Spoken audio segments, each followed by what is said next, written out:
my channel, kembali lagi sama aku.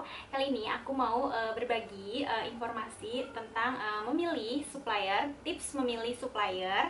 Dalam berjualan kita harus benar-benar memilih supplier yang terbaik. Untuk itu aku akan berbagi sama teman-teman tips memilih supplier dalam berjualan. Tips pertama, tentukan dulu sesuai dengan kebutuhan. Nah, jadi kebutuhan kamu dalam berjualan itu, kamu mau mencari supplier untuk dropship atau untuk reseller. Tapi kalau misalkan kamu mau memilih mencari supplier untuk dropship, nah ini kamu biasanya mencarinya secara mandiri. Kamu beda dengan mencari supplier reseller. Biasanya kalau reseller banyak banget produsen-produsen yang info atau membagikan informasi untuk yang mau menjadi reseller.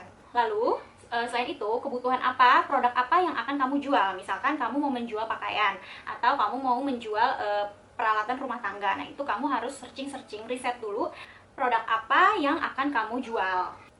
Lalu, tips yang kedua adalah perhatikan kualitas barang atau produk yang akan kita jual. Kenapa? Karena dalam menjual produk kita membutuhkan kepuasan pelanggan atau customer satisfaction. Nah, fungsinya dari kepuasan pelanggan itu adalah agar mereka nantinya mereka bisa mereview menyukai barang yang mereka beli kepada kita. Mereka bisa mereview dengan baik, memberikan review. Selain itu juga dia juga bisa jadi nantinya akan repeat order lagi ke kita, nggak akan kemana-mana. Selain itu juga apabila si customer kita menyukai barang yang kita jual, mereka nggak akan dengan gampang mereka akan memasarkan produk kita dan merekomendasikan ke teman-temannya, atau bahkan mereka posting supaya karena saking mereka puasnya dengan barang yang kita jual. Biasanya kalau misalkan mereka puas, mereka sampai posting dan mempromosikan online shop kita atau barang dagangan kita itu jadi seperti marketing gratis gitu kan. Gimana caranya untuk mengetahui kualitas dari produknya adalah kita biasanya harusnya trial dulu. Kita beli satu barang yang akan nantinya akan kita jual, kita cobain, kita review, kita tes, kita pakai apakah produk tersebut memang layak untuk kita jual. Kalau misalkan menurut kita ini worth it, ini bagus, terus ini bisa pasti kepakai dan bermanfaat, kita pasti akan dengan mudah nantinya menjualnya, karena kita aja merasa puas, apalagi nanti customer kita. Kalau misalkan kita langsung ke tangan pertama, kita bisa lihat, kita nggak perlu beli, bisa jadi kita cek dulu ke pabriknya, mungkin gimana bahan bakunya kayak apa. Kalau kita tahu bahan bakunya itu, kita jadi bisa memberitahukan kepada customer kita bisa mengedukasi, kita benar-benar tahu produk knowledge barang dan kita lihat langsung, terutama buat makanan itu biasanya kita kudu lihat dulu tuh bahan bakunya apa, halal atau tidak dan sebagainya. Kalau misalkan barang-barang apakah layak nggak kita pakai, kita suka nggak pakainya, kayak gitu. Tips yang ketiga, perhatikan kuantitas barang.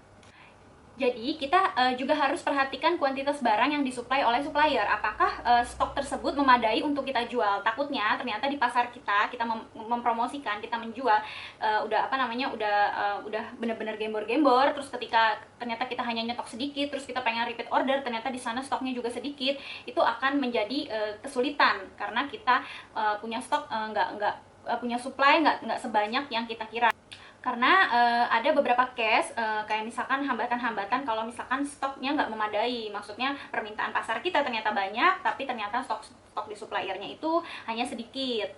Terus ada juga yang barangnya tuh running stock, terutama yang dropshipper nih. Biasanya kan kalau dropshipper kita nggak nyetok ya. Kalau misalkan kita nggak nyetok, nah kita dikasih tahu nih pertama sama supplier nih infonya yang misalkan kayak pakaian motif A misalkan 10, motif B 15, motif C ada 5. Nah itu kan karena terlalu saking running stoknya, di sana dia jualan, supplier juga jualan, kita ikut memasarkan, tapi ternyata di sana running stok banget, sedangkan stok juga nggak terlalu banyak gitu. Ternyata pas kita ternyata ada yang mau pesen, ternyata pas kita mau terusin ke supplier kita, ternyata di supplier udah keburu habis. Itu jadi menghambat pemesanan kita dalam berjualan karena stoknya tidak memadai. Tips keempat, pantau pelayanan dan kesigapan supplier.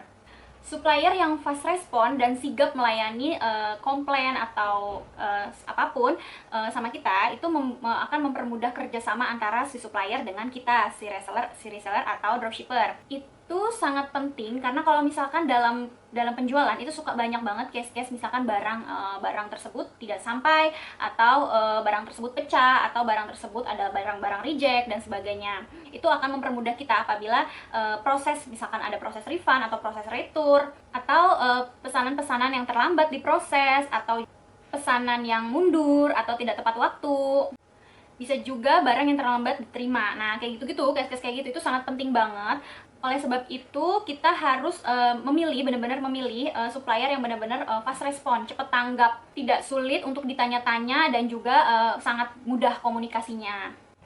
Gimana kita supaya tahu caranya adalah kita tes dalam pelayanan. Misalkan kita beli dulu nih dalam jumlah sedikit, misalkan kita reseller, kita beli dulu nih sedikit, atau kita dropshipper, kita coba nih sekali dua kali jualin barangnya dia, bagaimana pelayanannya dia. Nah, kalau misalkan ternyata pelayanannya sudah bagus, dia sudah fast respon, jadi itu akan mempermudah kita nantinya kita bisa memasok barang yang banyak dan juga dropship terus menerus. Tips yang kelima, perhatikan reputasi serta track record si supplier. Apakah supplier tersebut amanah, terkenal amanah atau tidak? Gimana caranya? Biasanya kita riset dulu, kita cek-cek dulu, misalkan di forum jual beli, terus kita bisa tanya-tanya sama teman-teman supplier yang lain, atau informasi-informasi yang bisa kita cari kayak di blog atau di komunitas-komunitas jual beli, itu juga bisa. Atau kita bisa juga nih amati terlebih dahulu. Misalkan kita amati nih selama beberapa hari atau beberapa minggu, atau kita coba, kita tes dulu sebagai memberlakukan diri sebagai customer dulu, bagaimana, apakah dia amanah atau enggak. Terus kita cek dulu misalkan Instagramnya dan sebagainya, apakah dia bisa dipercaya atau tidak. Telusuri kredibilitas dia dalam menjual pembeli. Kita lihat nih pembeli-pembeli yang pernah bertransaksi dengan si supplier tersebut. Kalau perlu, ketika kita menjalin kerjasama dengan dia, kita harus tahu dulu nih misalkan identitas pribadinya dia selain Instagram. Bisa jadi kita tahu identitas pribadinya seperti kita minta KTP-nya. Takutnya kan kita kalau misalkan kita nge-resell dalam jumlah besar, kita minta KTP-nya. Terus kita kalau bisa kita juga tahu kayak Instagram pribadinya, terus alamat rumahnya. Kalau misalkan kita mau pick up barang kan biasanya kita tahu tuh, harus tahu dulu rumahnya dia kayak di mana. Jadi kita itu juga bisa sebagai informasi untuk mencegah adanya penipuan di kemudian hari. Kadang soalnya memang ada beberapa case itu supplier yang tadinya tuh amanah, awal-awal dia amanah, tapi entah kenapa ntar tiba-tiba ada case kesandung, entah dia ditipu lagi lah atau bagaimana, atau tiba-tiba kepepet, atau tiba-tiba dia kena rugi atau bagaimana. Itu memang ada case supplier besar yang dia tuh aman, udah berjalan setahun menjadi supplier kita tuh aman, tapi entah di tengah jalan ada apa kita nggak pernah tahu, tiba-tiba uang kita di dia aja, udah nggak amanah lagi tuh, ada aja yang kayak gitu. Yang keenam, dapatkan harga yang sesuai. Jadi kita harus sepakati dulu nih harga dengan supplier dan kita sebagai resell atau dropshipper, agar sesuai dengan budget yang kita punya, yang bisa kita alokasikan secara maksimal. Karena kan masalah bisnis itu kan adalah masalah untung rugi. Jadi kita harus perkirakan nih, kalau kira-kira nih kita make sense gak kalau misalkan di barang kita up harganya segini. Kalau misalkan menurut kita itu masih kemahalan, kita bisa nego nih sama si supplier, tolong dong dimurahin lagi nih, saya bakal ambil misalkan ambil lebih banyak, saya ambil 100 piece gitu untuk saya jual. Nah ini tolong dong, karena kan kita juga butuh biaya kirim dan sebagainya, itu bisa. Jadi kita harus benar-benar menimbang-nimbang dana kita untuk menentukan harga jual kita.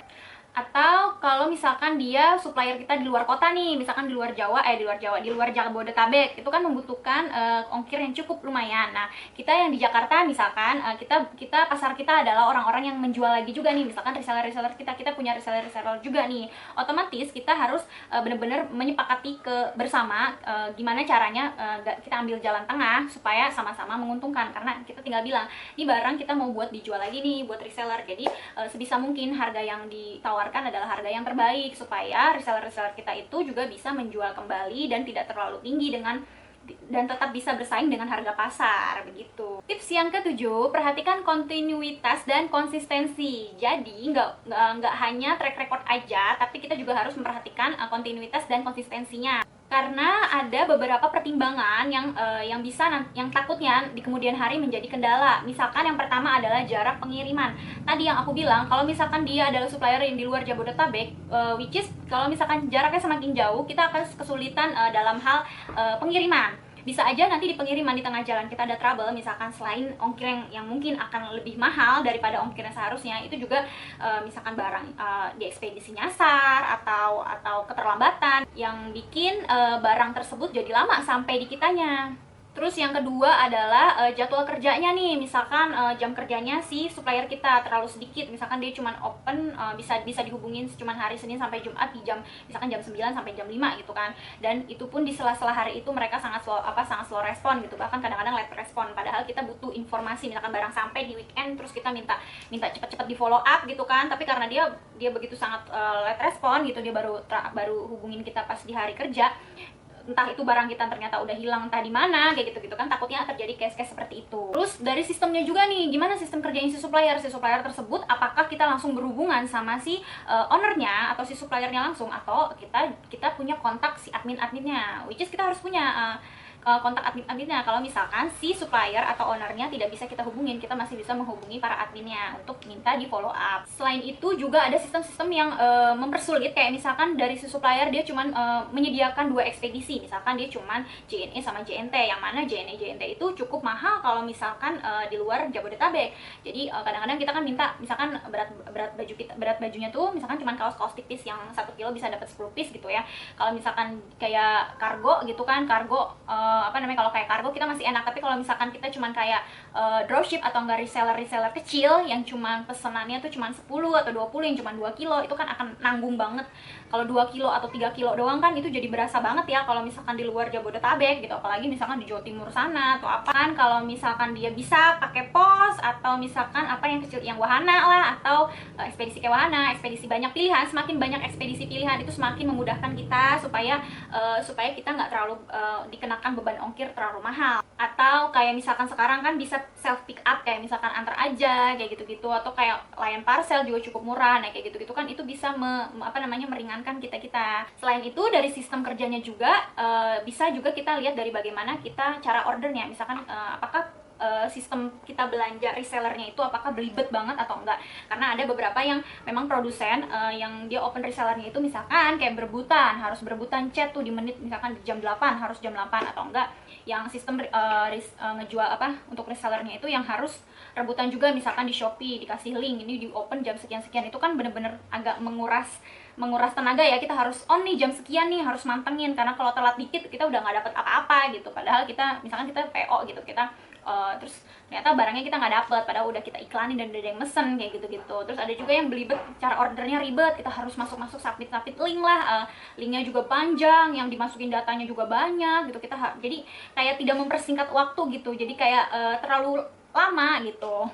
Terus transfer yang sulit, misalkan dia cuman BCA doang gitu, misalkan dia cuman ada bank OCBC misalkan gitu. Itu kan walaupun sekarang sebenarnya ada flip sama Dana, tapi kan kadang kayak gitu juga. Kalau dalam kayak kita kan juga ada limitnya ya, kayak kita kan yang sudah terlalu banyak transfer jadi susah tuh. Kalau misalkan kita transferin nanti lama, nanti dia dibatas waktu, misalkan harus 2 jam atau berapa, itu kan juga mempersulit ya. Ada juga sistemnya yang semakin bayarnya semakin lama antriannya jadi semakin lama gitu, semakin bayarnya lama. Kalau semakin bayarnya cepet, antriannya jadi lebih cepet gitu. Ada juga macam-macam lah case-case, kayak misalkan antrian yang cukup lama padahal kita udah bayar lama gitu, tapi ternyata dia karena terlalu over gitu kan, resellernya terlalu banyak, ternyata kita antriannya cukup panjang dan cukup lama. Itu benar-benar birokrasinya yang terlalu banyak. Nah itu akan menghambat kita yang merasa kayak kok pesannya belibet gitu, ribet gitu, terlalu banyak gitu loh, dan terlalu banyak waktu gitu.